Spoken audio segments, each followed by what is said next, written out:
me about Harry Forman. Oh, Harry Forman.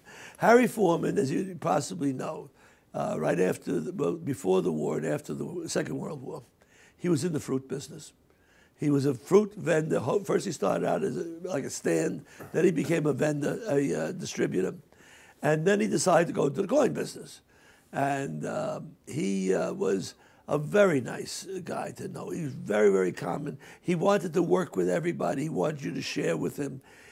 Philadelphia, where he came from, I should say, was a hub of collectors.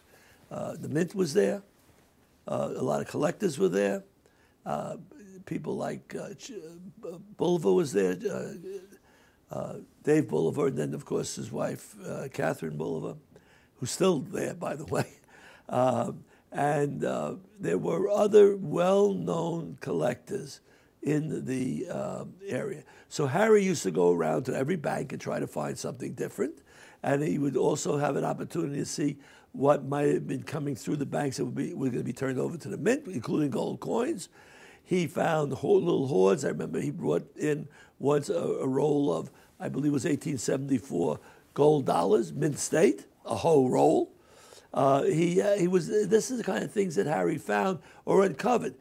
And Harry, he would find the dates and rolls from some of the old-time dealers he dealt with in the Philadelphia area, who wouldn't talk to everybody because they didn't want people to know that they still had coins at home a lot of times or in bank vaults.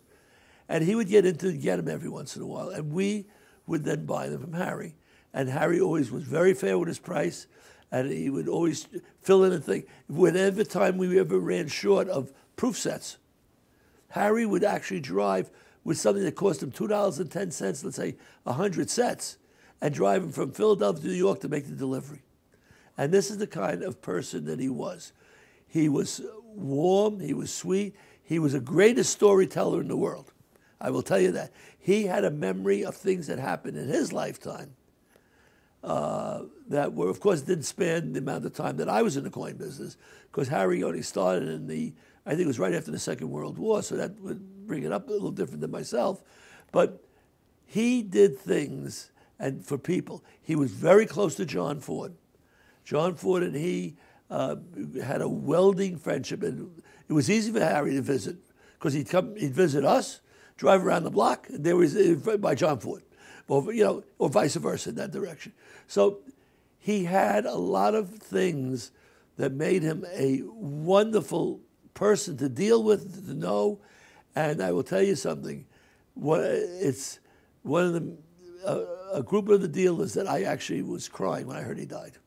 And I was with him when he hurt his leg, and it was, I mean, we used to go around together, and it was always, hello, how are you, and a hug, and then we'd get together. So there was a friendship among the dealers, even though they were competitors.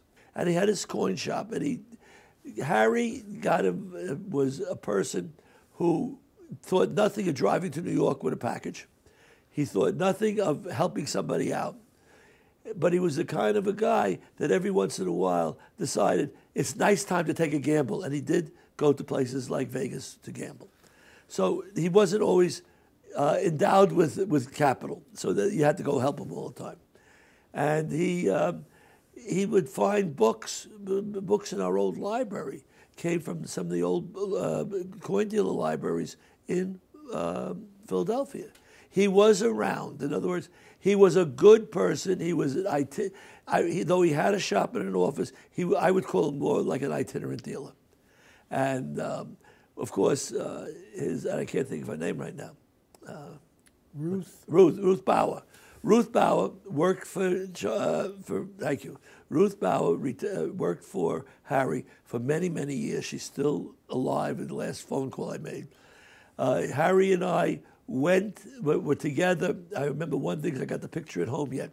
We were together at the opening of the A&A new building in Colorado Springs, and I was there also with him and Ruth and my wife when we opened up the library wing for the Stax Gallery at that time, or Stax Library they called it, also at the A&A. So we had done things that we wanted to.